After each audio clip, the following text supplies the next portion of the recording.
ngayon ang pangalan ng aktres na si Ivana Alawi matapos magsampa ng opisyal na kaso ang dating kinakasama ni Mayor Albi Benitez kung saan ayon sa kanya ay involved di umano sa hiwalayan nilang mag-asawa ang aktres. Matatandaan na pumatok noon ang balita na mayroong relasyon ng dalawa nang spotted silang makita sa airport na magkasama at kasama mismo ang mga kapatid ni Ivana.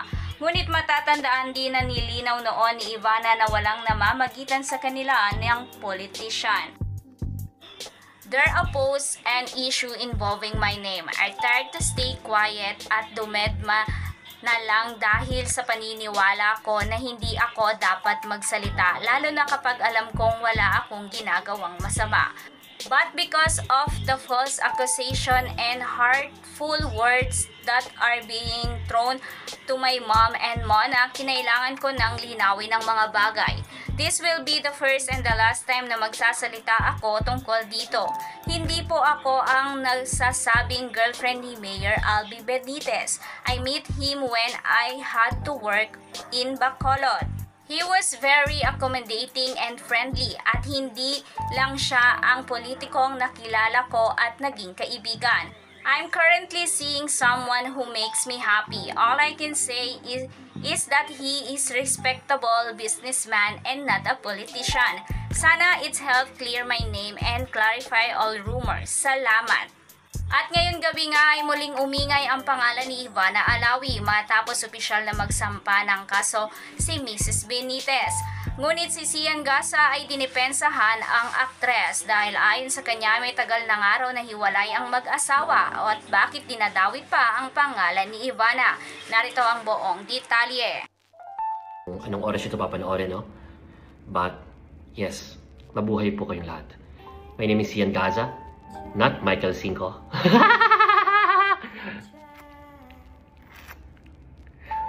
Sorry. Chinay ko lang yung veneers ko na 600,000. Anyway, I'm here to discuss about the issue or the chismis revolving around Miss Ivana Alawi, no? Medyo pumutok siya today or yesterday, last night. I'm not sure. So, this video is all about that particular issue, that particular chismis to clarify some things. First, eto na, Mars! Ano na chika natin dyan?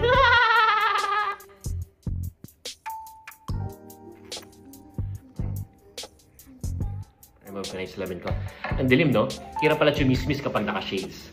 Anyway, first things first. May kodigo ako I apologize kung meron akong kodigo. Siyempre, ang hirap kapag impromptu lang lahat sa isipan ko. Oh! Sensya na sa casing ko. Anyway, first things first. Hiwalay na pala sila 2003 pa lang eh. As in, there's a court order issued by Pasig City Regional Trial Court or Metropolitan Trial Court. I don't know, basta Pasig City Court. Nahiwalay na pala itong mag-asawang to 2003 pa lang. And given na walang divorce sa Pilipinas, so ano lang yung meron sila? Legal separation lang ng properties.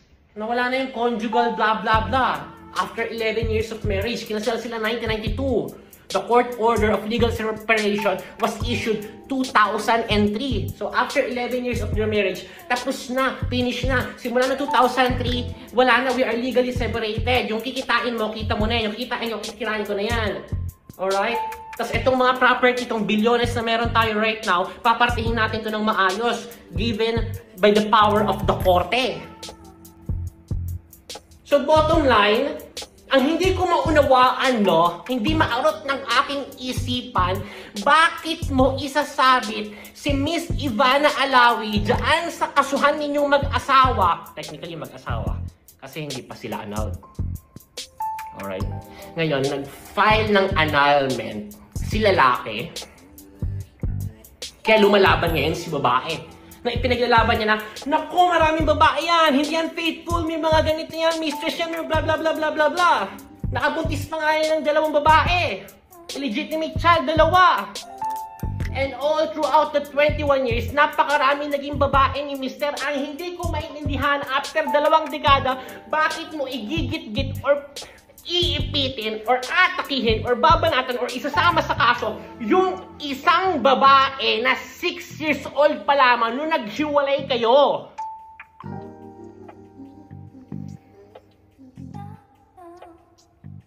I don't get the point eh. Alam mo sa sarili mo, madam, nahiwalay na kayo 2003 pa lang.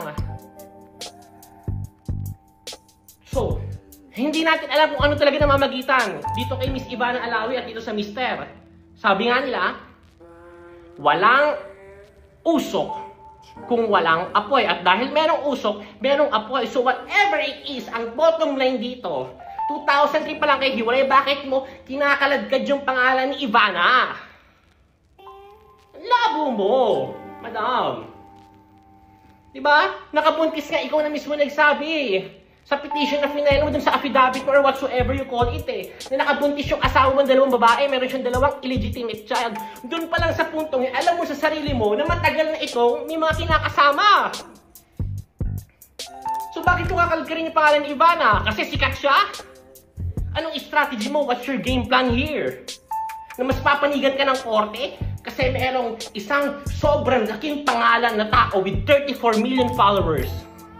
Or about 40% of the internet population of the Philippines, na very strategic na siya yung gamitin mo sa kaso mo para manalo ka sa annulment case at papunta sa lahat ng ari-arian? Ganun ba yun? Hindi ko maunawaan eh. Please explain nga. Kasi para makatulog kami mga marites eh. Diba? Hirap makatulog kapag ganyan iniisip pa namin kung ano bang plano mo talaga. Eto pa. Alam mo, maraming naging babae si Mister. Yung legal husband. Or legal husband. Kasi hindi pa nga annulled eh.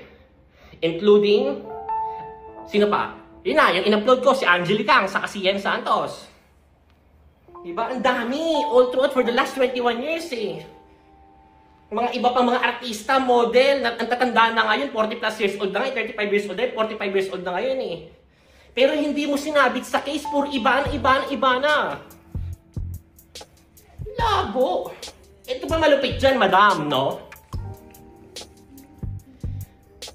Halos nakuha mo na lahat ng ari-arian ng asawa mo eh. Nakatira ka sa Forbes. Halagang 300 or 400 million pesos, yung Dasma property. At napakaraming condominium, billion na yung naipangalan at nalipat sa'yo. Ano ba bang gusto mo? Na makita mo naghihirap na sa kalsada at bankrupt yung mister mo? Grabe ka naman, madam. Hindi ka dinadamutan eh. Ni-request mo to, ipangalan to sa akin, nilipat sa'yo. Akin tong Forbes, nilipat sa'yo. Dasma, nilipat sa'yo.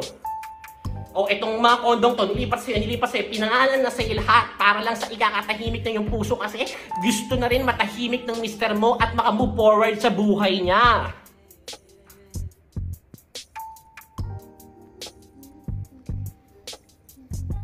Pero ikaw, gusto mo lahat mapunta sa'yo. Ano ba yung pinaka-goal mo na makita siya naghihirap at namamalimos sa kalsada? Para wala na yung mga lumapit sa kanya mga kababaihan? Ganun ba yun? Higanti ba ito? Paghihiganti? Ano hihigantihin mo? Wala namang ginawa sa'yo yung mali ng tao. 2003 pa lang, hiwalay na kayo. Binigay lahat sa'yo. May kinrabaho ka ba, madam? Pinaghirapan lahat yan ng mister mo bilang isang malaking negosyante. Ultimo yung share sa Digi Plus na 30 million plus shares. Right now, magkano yung halaga nun, madam? 1.6 billion pesos. Nakapangalan pa rin sa'yo. Billionaire ka, peso, multi-billionaire kang madam. Dahil sa asawa mo, jackpot ka. Dahil sa paghihiwalay niyo, dahil sa legal separation niyo, binigay niya sa lahat kasi napakabuti ng asawa mo eh. Kung iba yan, naku! Pero dahil alam mo na mabuti yung asawa mo at hindi ka kayang iganon, at bigay lang siya ng bigay na lahat ng mga nare-request mo kasi gusto niya matahimik yung buhay niya, inaabuso mo! Ngayon, dinamay mo pa si Ivana. Hindi mo. Kaka-i-babe ka, kaka-i-babe. Ang gigigil ako. Sorry. Eto pa matindi sa'yo, madam, no? Few months ago, Sabi mo, papayag ka sa annulment. Ito, take note ha, after mo na makuha halos lahat ng ari-arian ng asawa mo, around 70 to 80% ng kanyang properties ay naibigay na sa'yo. After everything, meron ka pang hinihingi. Alright? Para pumayag ka kamo sa annulment. Ang gusto mo, after annulment, meron kang 1 million pesos allowance every month, lifetime. Hanggang sa matigok ka. Ito pa yung pangalawa mong request. After annulment, okay, lahat ng kikitain ng asawa mo, maging dollar billionaire pa siya dyan, kumita siya ng 10 billion, 20 billion, 30 billion pesos, gusto mo, meron kang share kahit annulled na kayo. At hindi pumayag yung asawa mo, kaya ka ngayon nag-iingay sa social media.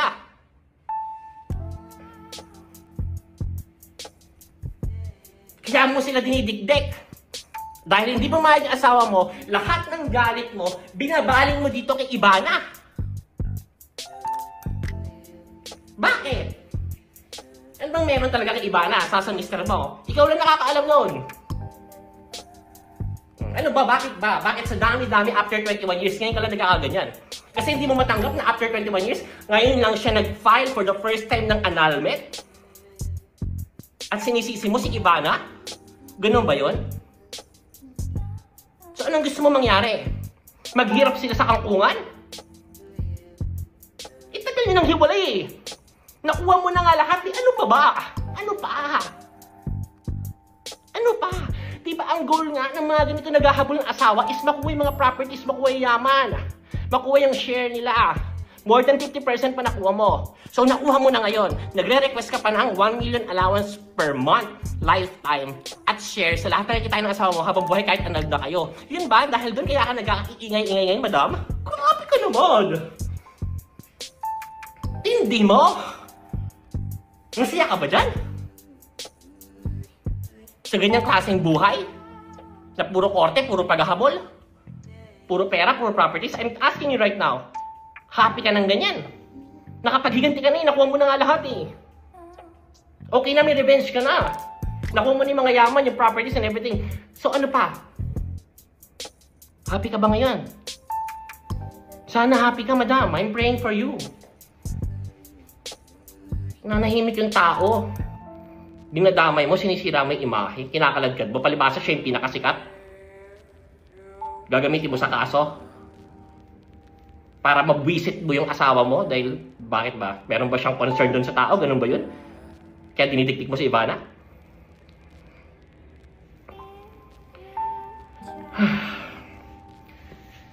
Anyway, sorry no, nalala ko na sa lakbo ng damdamin.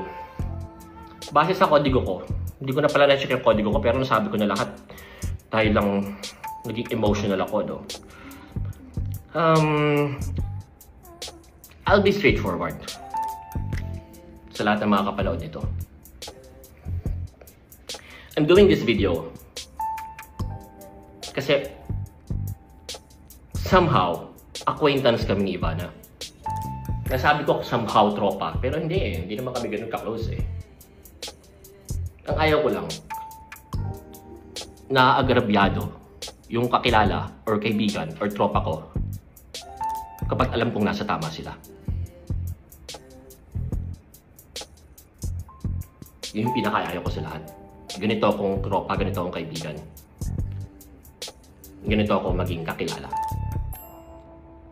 I will use my influence, my media reach, my power para depensahan yung mga tropa ko or mga kaibigan ko na alam kong nasa tama pero naagrabyado.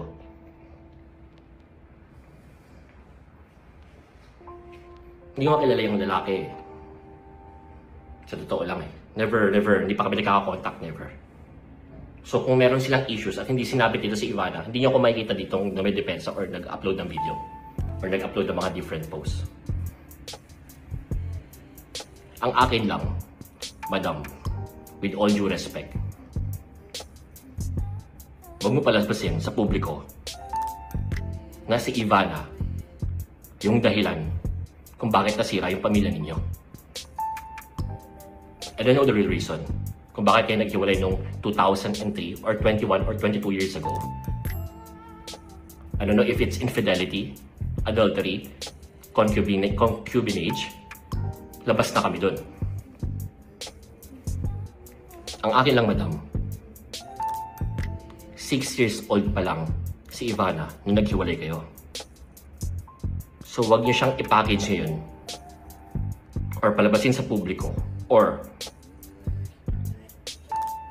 ilathala yung narrative na siya yung dahilan kung bakit nawasak ang inyong kasal, nawasak ang inyong pamilya. Dahil hindi naman yung totoo.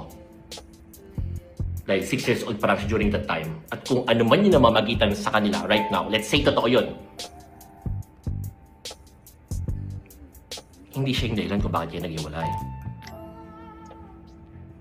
So stop dragging her to this issue. Strategy mo ba yun? Technique mo ba yun? Game plan mo ba yun? Para manalo ka sa case? Dahil maging malicious or controversial yung kaso ng annulment ninyo if Ivana Alawi na pangalan ay madawit dito as third party? Ganun po ba yun? Very wrong eh. Very wrong. Wala naman po talaga akong paki sa inyo, madam eh. Or kung ano may issue ninyo mag-asawa eh. Labas po ako dyan. Kaya po ako nakikisaw-saw right now. Kasi naagrabyado yung taong inosente. Let's say, may relasyon talaga sila. Ano naman?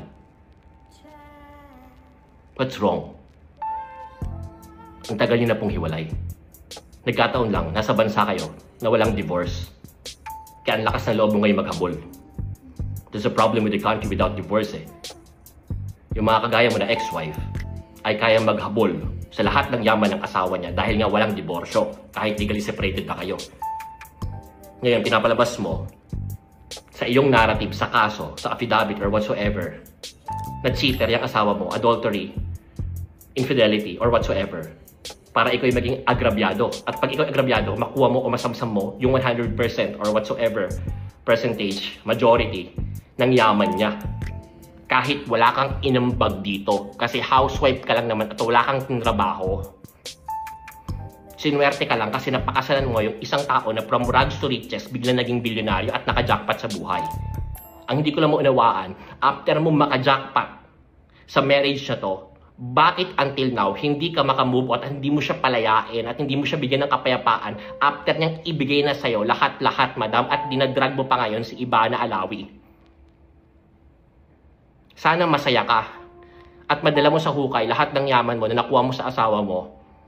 Alright? At sana maging maluwag yung iyong puso sa lahat ng mga kasong ito. Kung dyan ka makakaramdam ng kapayapaan, I'm happy for you, madam. No? Kung feeling mo, itong paghiganti na to na hindi maging masaya yung asawa mo at maging tagalimos na lang sa kalsada, kung dyan ka magiging masaya, then so be it. Huwag mo lang idadawit or sisisihin si Ivana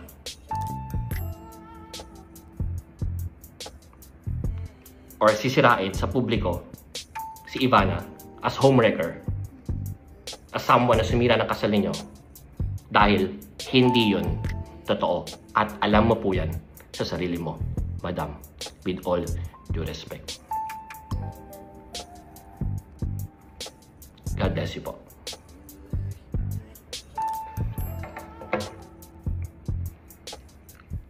Nananatili pa ring tahimik sa issue na ito si Ivana, ngunit inaasahan ng mga netizens na lilinawin nito ang lahat na naglalabas ang issue.